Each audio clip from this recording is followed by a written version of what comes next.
We know that foreign powers like Mexico are actively involved in organizing what they call the resistance to Donald Trump. That's not my words. That's what Mexican officials who live inside the United States say. If you look on the ground in Minneapolis, there are a couple of groups that are very actively involved in the anti-ICE protests. One of them is in the same building as the Mexican consulate and has worked aggressively with them. It's called Clues.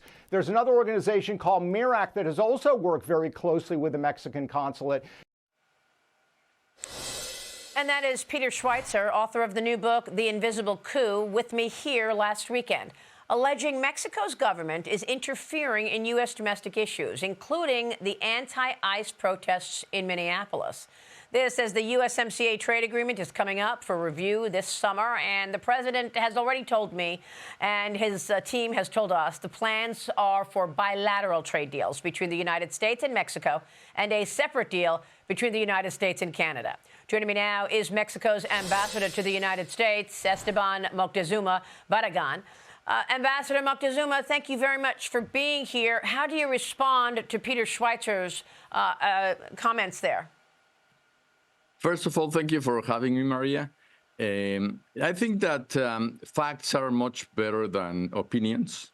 And I just want to tell you that when he says that we're working against President Trump, you know that the vote of Latinos to President Trump rose from 28% in 2016 to 48% in 2025. Mexican migration has been dropping constantly since 2000. And so what you see is that reality offers a very different view. Mexican and United States governments are working very, very closely in order to tackle the migratory issue. You've heard President Trump saying in the UN and in Davos that the border is the most secure border in the world. And regarding security, you know that deaths because of fentanyl overdose have dropped 27% in the US.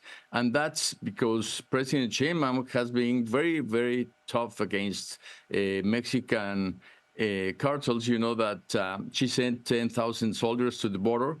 She has apprehended 24,000 people, and they have destroyed about 1,700 labs in Mexico.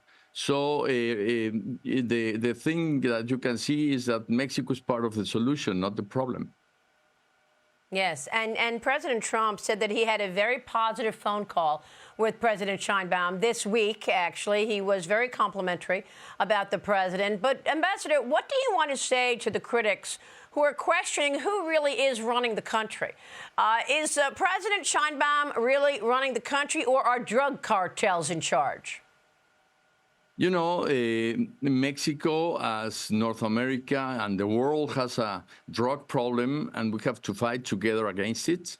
International crime is something that have no check and balances, no elections, no legislative, no press. So we have to gather together to fight against them.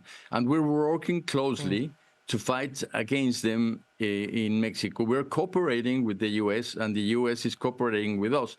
I'll just let me tell you one thing about the last apprehension that occurred in Mexico of Ryan Wedding. You know that Kash Patel from the FBI, he said a tremendous chat up to the government of Mexico. President Sheinbaum, Secretary Harfuch, and the military and law enforcement officers in Mexico work hand in glove with our teams. So we're working together to fight against this important issue, and that's the way to do it. Yes, and Kash Patel was my guest last week. He mentioned that very comment. He said that here, actually. But Ambassador, I guess President Trump wants to stop the drugs and the human trafficking in America. And there are reports and expectations that all of this has actually now transferred into America, and there are safe houses here. How do you plan to root this out? Well, Mexico has to work very strongly in Mexico with the help of the U.S. in intelligence, in following the financial track, in cooperating and in training with our military. But the U.S. has to do its own in the U.S. We cannot say the U.S. what to do, but share information. Okay. And one thing that the U.S. can do, and President Trump is very sensitive about this, and we are very grateful for that, is that he started working to stop the flow of weapons to Mexico because there was a huge seizure in Florida, and we are expecting that this would be a much harder line. Yes, that's a very good point that you made. Ambassador, we will be watching. We so appreciate your time. Thanks very much. Hey everyone, I'm Emily Campagno. Catch me and my co-hosts Harris Faulkner and Kaylee McEnany on Outnumbered every weekday at 12 p.m. Eastern, or set your DVR. Also, don't forget to subscribe to the Fox News YouTube page for daily highlights.